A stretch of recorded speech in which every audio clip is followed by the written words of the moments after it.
Coucou tout le monde, alors meilleurs vœux évidemment pour la nouvelle année 2020 et on commence en force. Première vidéo sur le personal branding. Cette vidéo, même si je dis que c'est pour les étudiants et pour ma jeunesse, en réalité elle est destinée à tout le monde, vous allez voir, vous allez vite me comprendre. Les objectifs. Les objectifs pour le personal branding sont réellement nécessaires, indispensables. Pourquoi? Parce que on parle de réussite, mais au final qu'est-ce qu'une réussite? La réussite n'est-elle pas le fait d'atteindre des objectifs? Donc, si vous n'avez pas des objectifs, eh bien, il va être difficile de réussir. Jusque-là, on est d'accord. Mais dans vos têtes, il y a quand même des objectifs. Ça veut dire que quand je vous rencontre pendant nos séances en consultation de personal branding, vous me dites quoi? Oui, ce soir, je vais le faire.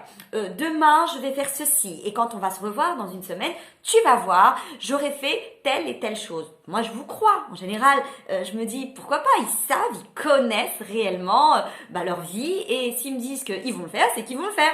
Sauf que une semaine après, quand on se voit, vous m'envoyez un petit message très timide et vous me dites, eh ben, j'ai rien fait. Alors, je vous pose la question, je vous dis, j'espère que c'est pas une catastrophe qui vous est tombée dessus. Et vous me dites, ah non, final, je devais faire lire mon fils sa leçon, je devais aller chez ma belle-mère, et je vous dis, bon, ok, est-ce que ça vous est tombé dessus?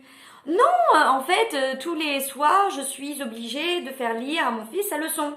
Je dois passer chez ma belle-mère, je dois faire ceci, c'est moi qui gère telle chose. Et la question, c'est donc, vous le saviez?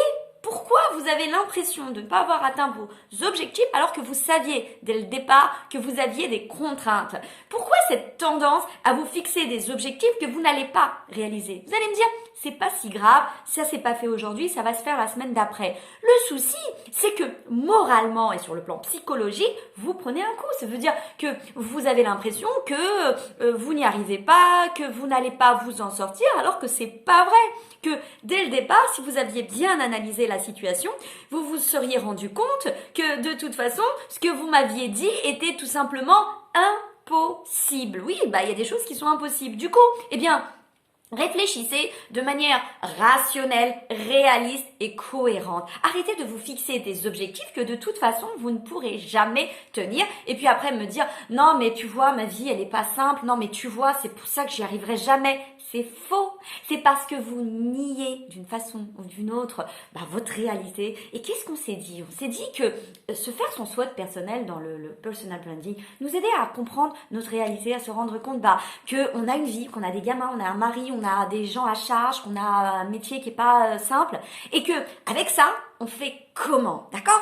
Donc, c'est prendre conscience de sa réalité. Ça, c'est très important. Donc, ne la niez pas, votre réalité. Vivez avec.